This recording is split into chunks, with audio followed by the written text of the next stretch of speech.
윤준호 그 기자님께서 있잖아요. 그 쓰잖아요. 단독으로 해가지고 보면 천하람 대표가 그 확보한 자료가 어디서 확보한 건지 알아요? 어디요? 청와대 인사청문자료에서 가져온 거야. 그러면 청와대 대통령실 검증 기능은 도대체 뭐 하고 있는 거예요? 지금 약간 대통령실의 인사 검증이 3분의 1, 그리고 언론을 통한 검증이 3분의 1, 공적인 장치인 국회에서 한 청문회가 3분의 1에 각각의 분담을 하고 있는데, 여기서도 우리 국민 여론과 납득이 안 되고 모든 게 소명이 안 된다 하면 그때는 스스로 결단을 하든 아니면 우리 여론과 시민의 민심을 살펴보고 청와대에서 결정을 하든, 그래도 본인의 방어권 차원에서 청문회 과정 남은 3분의 1까지는 보장해 주자라는 게. 부동산 관련해 가지고도 문제가 생겼는데 이 해명이 너무 기가 막힌 거예요. 테러 돌인 며느리 용산에 가서 살게 하고 아들은 자기랑 살고 있다. 이게 말이나 되는 소리냐고. 저는 제도를 해킹해서 사익을 추구하는 이런 사람은 국가 예산 편성 책임자로 되면 안 된다고 생각하기 때문에 빨리 그만둬야 됩니다. 그냥. 이해운 후보자 얘기 해보고 싶거든요. 좋습니다. 그 완전 그 이렇게 생글생글 지기현 판사님처럼 웃는 얼굴로 보내더라고요 기사로. 이해운, 다음에는 이해운 해드릴까요?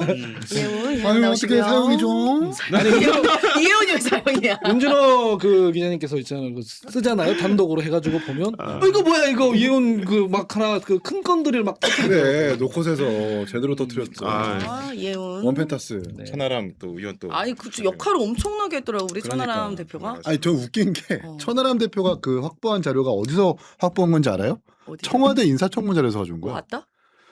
그러면 청와대 대통령실 검증 기능은 도대체 뭐 하고 있는 거예요? 지금 약간 잘 모를 수도 있는데 이해운 지금 이제 기획예산자 후보자의 레미안 원페타스라는 서초구의 37억의 분양가죠. 그거죠. 저기 신혼인 분양- 아들을 분가시킨. 그 그렇지. 37억의 이장 미혼. 분양바닥 청약이 된 거죠. 청약이 되는데 그 과정에서 이제 부정 청약이 의혹이 있다. 원래는 아들이 분리 세대가 돼야 되는데 결혼을 했고 미혼으로 주민등록법에 유지하면서 의거해서 빨리 전입 신고를 했었어야 되는 거고 그래서 확정일자를 받았었어야 되는 건데 국회 운동장으로 가시는 거예요. 청문회 운동장으로 가시는 거예요. 청문회 운동장으로. 근데 그게 청와대 인청 자료였다는 거예요.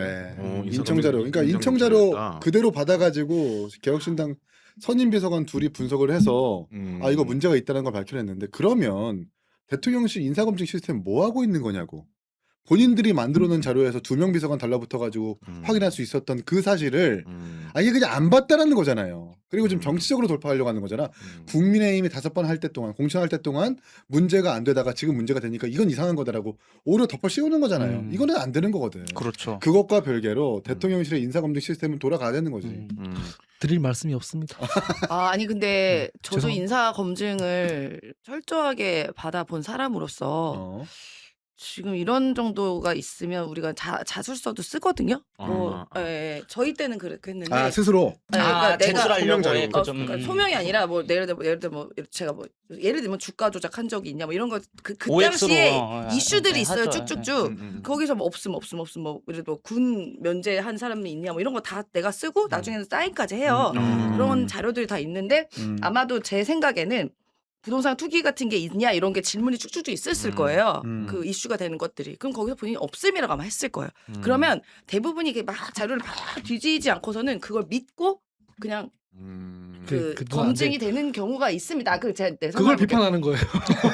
그래서 아니 죄송해요. 그래서 나중에 이제 그게 나중에 나오기도 해요. 실제로 그럼 연락이 옵니다. 이거 보니까 본인이 없다고 했는데 이거 뭐 착각이 있는 거예요. 뭐 이런 식으로 나중에 소명을 하거나 우리가 증빙을 하는 그런 과정이 있는데 언론에서 이제 먼저 나온 거죠. 그러면은 우리가 3단계를 봐야 됩니다. 대통령실의 인사 검증이 3분의 1, 그리고 언론을 통한 검증이 3분의 1, 그 다음에 나중에는 공적인 장치인 우리 국회에서 한 청문회가 3분의 1에 각각의 분담을 하고 있는데, 요 3분의 1 과정에서는 이렇게 본인의 어떻게 보면은 선의를 약간 믿었을 수도 있고요. 그런데 그 과정에서 좀 찾아보고 있는 중에 예를 들어 언론에서의 검증에서 터진 사건일 수도 있습니다. 그러면 이제 여기서 검증을 하면 되는 거예요. 언론대로. 그리고 천하람 의원처럼 이렇게 밝혀내서 언론에 제보해서 또 우리가 그 검증 과정을 지켜보면 될 것이고, 마지막 남은 3분의 1의 인사청문회 과정. 여기서 나올 거 다 나오면 됩니다. 천하람 의원 가셔도 말씀하셔도 되고, 여기서도 우리 국민 여론과 납득이 안 되고 모든 게 소명이 안 된다 하면 그때는 스스로 결단을 하든 아니면 우리 여론과 시민의 민심을 살펴보고 청와대에서 결정을 하든 그런 장치는 하는데, 지금 뭐 자진 사퇴하냐 이 부분은 우리가 그래도 본인의 방어권 차원에서 청문회 과정 남은 3분의 1까지는 보장해 주자라는 게 입장이. 민주당은 좀 청문회까지 지켜보자라는 입장이신가요? 아니, 한식에 주거나 청명에 주거나 청문회를 마찬가지니까. 안 할 수는 없을 거예요. 청문회를 청명해 어쨌든 죽게 하겠다 뭐 이런 거죠. 뭐. 시켜주는 게 예의이기 고마워야지, 때문에 이거. 하는데 이혜원 후보자의 문제는 국민 영린을 너무 많이 건드렸다는 데 전 있다고 봐요. 첫 번째가 이제 약자를 향한 괴롭힘, 폭언, 갑질 이런 게 있고 네. 두 번째는 이제 그만해. 자녀 입시와 관련해서도 의혹이 있는 거 아닙니까? 그리고 나서 이제 지금 최대 이슈인 부동산 관련해 가지고도 문제가 생겼는데 이 해명이 너무 기가 막힌 거예요. 신혼인 아들을 며느리 새로 들인 며느리 아닙니까? 새로 들인 며느리 용산에 가서 살게 하고 아들은 자기랑 살고 있다. 이게 말이나 되는 소리냐고요. 그러니까요. 이런 식으로 해명들 자체도 너무나도 기가 막히고 해괴하기 때문에 국민 감정을 너무 제대로 건드렸다. 그러니까요. 근데 이런 일련의 과정에서 이재명 대통령은 손해본 게 없다는 게 더 문제예요. 제가 보기로는 이재명 대통령 어쨌든 우리가 탕평을 시도했지만 이 이혜원 후보자가 본인 논란이 많아서 임명을 못하게 됐어. 이렇게 하면 그만인 거예요. 똑똑하시네. 근데 왜 그러냐? 그러면서 감각 좋다. 국민의힘 탓으로 돌릴 거란 말이죠. 너네 5번 검증하지 않았냐? 너네 5번 공천 줄 동안 뭐 했느냐? 이런 식으로 몰고 갈 텐데 이거 지금 민주당에서 팩트잖아. 민주당에서도 그런 얘기 많이 하는 거 아닙니까? 이혜원 후보자를 왜 5번 공천 줬느냐? 그러면 앞으로 민주당은 국민의힘이 검증하면 다 믿어줘야 돼요. 아 근데 원펜타스는 5번 검증에 해당이 안 돼요. 그건 2024년 작년 7월 7월이죠. 천연이기 때문에 그건 좀 다르다. 근데 그럼에도 불구하고 지금 민주당이 계속해서 국민의힘에서 5번을 공천했기 때문에 국민의힘의 검증 시스템을 우리가 너무 믿었다. 이렇게 말씀하시는 분들이 많아요. 아니 그분들이- 이걸 이렇게 봐야 돼요. 저는 저희 입장에서는 그래도 나름 이혜원 후보가 합리적인 이야기도 하고 경제통으로서 인정을 받았던 사람인데 이런 여러 가지 도덕적이나 불법적인 일이 있는지 우리는 꿈에도 생각 못했어요. 근데 여기는 일반적인 것인가 혹시? 이런 의심이 그거를 생기는 거죠. 꿈에도 생각 못했으면 이재명 꿈에도 생각 정부의 인사검증 시스템이 완전히 무너졌다는 걸 증명한 거고 아니, 3분의 1 내가 만약에 얘기했잖아, 3분의 1, 도덕성 3분의 1. 윤리적 검증에 있어서 국민의힘의 검증을 믿었다 이렇게 말씀하실 거면 앞으로 모든 장관 후보자들 공직청문회에 있어서 국민의힘이 제기하는 윤리적 사안, 도덕적 사안에 대해서 다 믿어줘야 됩니다. 그럼 타당한 만약에 지적이라고 앞으로 생각합니다. 장관 네. 후보자에 대해서 국민의힘이 이분은 도덕적으로 문제가 있으니까 임명하시면 안 된다 이러면 민주당에서 받아줄 거냐고요. 그게 아니지 않습니까? 그래서 근데 지금 너무 물타기를 하고 있다는 그래서 것 이제 자체부터가 전 굉장히 좀 민주당이 어. 약한 정치를 하고 있다. 타당한 지적이라고- 아니 그렇게 해서 제가 얼마 지난주인가 제안을 드린 적이 있어요. 제 대통령께 정중하게 제안 드린 적이 있습니다. 아마 제 말을 귀담아 들으시지 않으시겠지만 탕평 얘기하시고 통합 얘기하시니까 탕. 이참에 쫙 국민의힘 의원님들 중에 나름 합리적이고 괜찮다 하시는 분 한 번씩 임명을 해보는 거야. 뭐 두두두두 지금 이혜훈처럼 두두두 나오지 않겠냐고. 그거는 안 되고 그거는 국정원 얘기 장난도 아니고 그거는 인터넷에서는 할 얘기고 그건 안 되고 그 인터넷에서 한 거야. 그래서. 타당한 지적이시고요. 네. 타당한 지적인데 이제 문제 제기를 하는 걸 어떻게 이해해 주셨으면 좋겠냐 하면 어쨌든 간에 국민의힘에서 이거 좋은 상품입니다 하면서 공직 후보자 추천 명단에 올려서 공천을 했잖아요. 비판을 하더라도 그건 우리가 잘못했습니다. 우리가 공천 제대로 할 때 검증 못했습니다.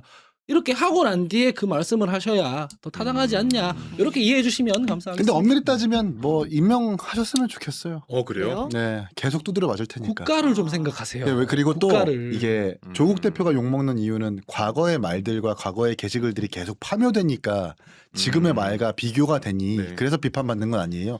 이혜원 대표도 마찬가지일 우리 이기인 거거든요. 네. 나라를 먼저 생각해 주시기 바랍니다. 아니 어떻게 당연히 이혜훈 당연- 총장이 우리 이재명 대통령이 뭐 당연히 이렇게 하지 장관이든 말고. 뭐든 국무 나는 안 하지. 이미 영입 제안 받았잖아. 영입 영입 제안 뭐- 받았지만 안 하죠. 안 합니까? 하죠. 근데 그러니까 정상적으로 뭔가 야당과의 협치, 인사적으로 그렇게 할 거면 영수회담 열어서 이혜훈 장관 지명자 철회할 테니까 자 송원석 대표님 내지는 뭐 대표님 장도혁 대표님 한 명 추천해 주십시오. 라는 정상적인 과정을 거쳐야지 이런 식으로 협치를 하는 것은 너무 적지는 어떤 분열을 꾀하는 바라는 그런 낙마 가능성 얄팍한 어떻게 수신 것 보세요? 같아요. 인사 도둑질을 한 거잖아요. 아니 근데 청문회를 가면 다시 돌려드릴게요. 청문회 가면 낙마 안 할 거예요. 청문회 가면 낙마 안 한다. 돌려드릴게.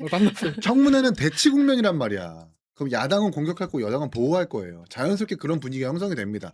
거기서 뭔가 갑자기 여당에서 우리도 문제가 있다고 판단합니다. 이혜원 장관 지명자 청문 보고서 채택 안 할게요라고 할 것 같아요. 근데 일단 청문까지 간다는 거는 낙마하지 않는다. 낙만 아니, 안 하겠다는 의지거든요. 아니 그 전에 아까 아니야. 세연이 누나가 말했듯이 음. 받게 되고 안 떠들겠는데 청문회까지 일단 보고 난 뒤에 한다는 건 사실 지금 다 지킬 생각이 별로 없어요. 없는 놓고 거예요. 있는 지킬 거야. 생각이 아니 별로 이게 없어요. 여론이 되게 중요할 것 같은데 지금 계속해서 여론이 나오는 것 자체가 이재명 대통령의 지지율에 한참 못 미치잖아요. 이해운 후보자에 대한 찬성 여론이. 이런 게 정권 입장에서는 굉장히 부담으로 작용할 겁니다. 그런데 왜 청문회까지 가느냐. 그래도 우리가 보수 진영의 인사를 우리가 쓰겠다, 기용하겠다라고 국민 앞에 발표를 했으면 최소한의 예의, 도의적 차원에서 청문회 기회까지 주는 거죠. 그러고 나서 청와대 차원에서 지명 철회를 하거나 아니면 지명 철회가 이분이 그래도 삼선 의원 출신이고 중량감이 있으니까 안 된다면 자진 사퇴를 최대한 이끌려고 할 겁니다. 우리가 그 초대 교육부 장관 후보자가 이진숙 후보자였잖아요. 이진숙 맞아요. 총장이었잖아요. 그분도 청문회까지는 봤어요. 그러고 나서 대통령실에서 지명 철회를 한 거거든요. 저는 그러한 수순으로 갈 거라고 봐요. 지명 철회가 이해운 후보자에 대해서 굉장히 좀 도의적으로 이것이 해악을 끼친다라고 생각하면 자진 사퇴를 최대한 이끌려고 하겠죠. 대통령의 인사를 존중하지만 평가는 누구나 할 수 있는 거 아니겠습니까? 네. 저는 제도를 해킹해서 사익을 추구하는 이런 사람은 국가 예산 편성 책임자로 되면 안 된다고 생각하기 때문에 빨리 그만둬야 됩니다. 그냥. 와 진짜 이렇게 국가 원로급이에요. 세상 국가 원로급. 불편. 임세은 불편. 이해운 후보자 이슈를 말 못다 아이가. 이제 그만하시죠. 대통령의 임명권을 존중하지만 면직권도 있기 때문에 앞으로의 우리 대통령님의 현명한 판단을 지켜보도록 하겠습니다. 아니, 근데 면직권은 총리한테 있는 거죠. 장관 면직권은. 그 맞네. 총리가 제청할 수 있는 제청을 거지. 해야죠. 네, 예. 제청할 수 있는 거. 이해운 후보자 같은 경우에는 다음 주 지지율 대책 회의 때 되면 뭔가 조금 갈피가 잡힐 것 같기도 그죠. 해요. 월요일이잖아요. 19일 날 하니까. 청문회 월요일이니까. 혹시 임명이 되면 제가 목요일에 아플 예정입니다. 또 그때까지 한번 지켜보도록 네. 하고요. 오늘 또 벌써 시간이 이렇게 됐어요. 예, 오늘 저는